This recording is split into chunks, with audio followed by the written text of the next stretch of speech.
In the sprawling and often terrifying world of Stranger Things, a show filled with interdimensional monsters and government conspiracies, the most complex and heartbreaking monster of all might just be a human being named Billy Hargrove. When we first meet Billy, he is the archetypal 1980s bully, the new kid from California who rolls into Hawkins in a souped-up Camaro, dripping with a dangerous charisma. He is cruel to his stepsister Max, violently possessive over the girls he dates, and instantly antagonistic towards Steve Harrington and the other boys. He is, for all intents and purposes, a villain, a human obstacle for our main heroes to overcome. His swagger, his sneer, and his explosive temper paint a clear picture of a bad person, someone who seems to enjoy causing pain. But Stranger Things, in its brilliant and nuanced storytelling, rarely lets a character be just one thing. Over time, cracks begin to show in Billy's carefully constructed armor of aggression.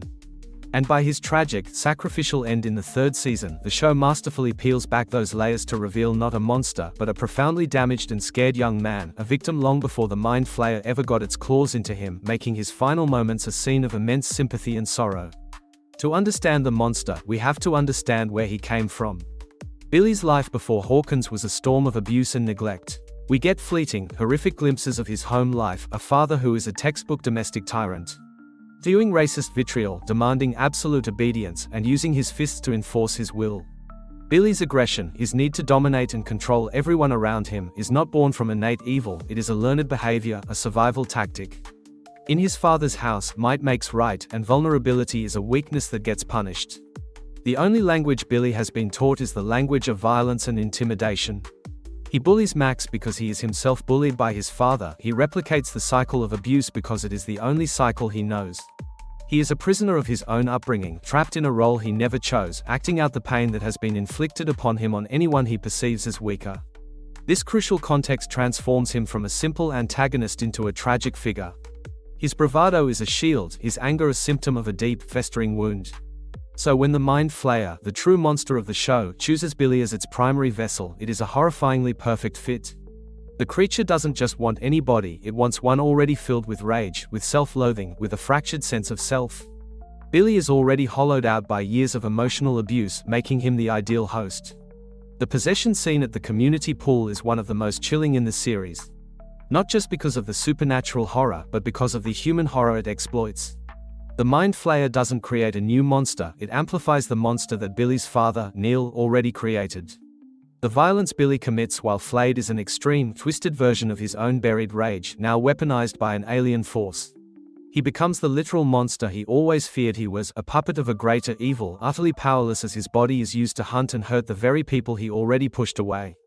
This complete loss of autonomy is the ultimate violation, and it forces the audience to see Billy not as a perpetrator in this context, but as a victim screaming from inside a prison of his own flesh. The entire third season becomes a desperate chase to save others from Billy, but in a subtle way, it is also about the possibility of saving Billy from himself. The key to unlocking the real Billy, the boy buried beneath the layers of trauma and possession, is memory. 11, in her attempts to locate the Mind Flayer's source, dives into Billy's mind. What she finds there is not a landscape of evil, but one of poignant, beautiful, and heartbreaking nostalgia.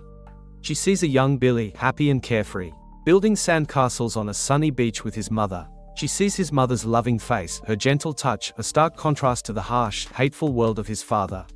This memory is Billy's core, his untouched self, the source of whatever goodness might still exist within him.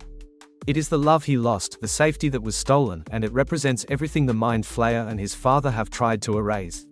This glimpse is the narrative turning point for the audience's sympathy. We are no longer looking at the bully or the flayed monster. We are looking at the child he once was, a child who deserved so much better. This memory is the weapon 11 ultimately uses, not with psychic power, but with simple, human words. In the climactic confrontation at the Starcourt Mall, as Billy stands ready to kill 11 and her friends, she doesn't fight him with force. Instead, she speaks to that little boy on the beach. She describes the memory back to him, the feeling of the sun, the sound of the waves, the love of his mother. And in that moment, we see the monster fracture. Billy's face, twisted by the Mind Flayer's will, begins to soften. Confusion, then pain, then a glimmer of recognition floods his eyes. He is remembering himself. He is remembering that he was loved, that he was once something pure. This moment of painful awakening is the culmination of his entire tragic arc. For the first time, Billy is not acting out of rage or fear or a desire to control. He is acting out of a rediscovered, if agonizing, humanity. When the Mind Flayer, in its true spider-like form, attacks, Billy makes a choice. He sees the creature lunging toward 11, and he throws himself in its path. The shot is slow, deliberate, and devastating. He looks at 11, a silent communication passing between them, an apology and understanding, a final act of defiance. He dies not as Billy the bully or Billy the flayed monster, but as Billy the victim who finally broke free long enough to do one good thing. He sacrifices himself to save the people he once terrorized, reclaiming his agency in the only way left to him, through self-destruction. It is a redemption, but a bitterly sad one. He doesn't get to live as a better person. He only gets to die as one. His final moment is not a celebration, but a profound tragedy. We mourn not for a hero, but for a lost soul who never had a chance. We mourn for the little boy on the beach whose life was derailed by cruelty, who became a vessel for the pain passed down to him, and who, in his last breath, managed to break the cycle. His story is a brutal reminder that monsters are rarely born, they are made.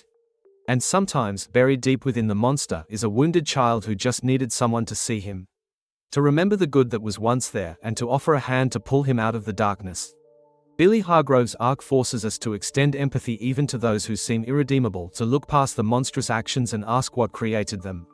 In his final moments, as he lay bleeding on the Starcourt floor, the sympathy we feel is overwhelming, for the victim he always was, for the battle he never could win, and for the fragile, reclaimed humanity that flickered and died just as it was finally seen.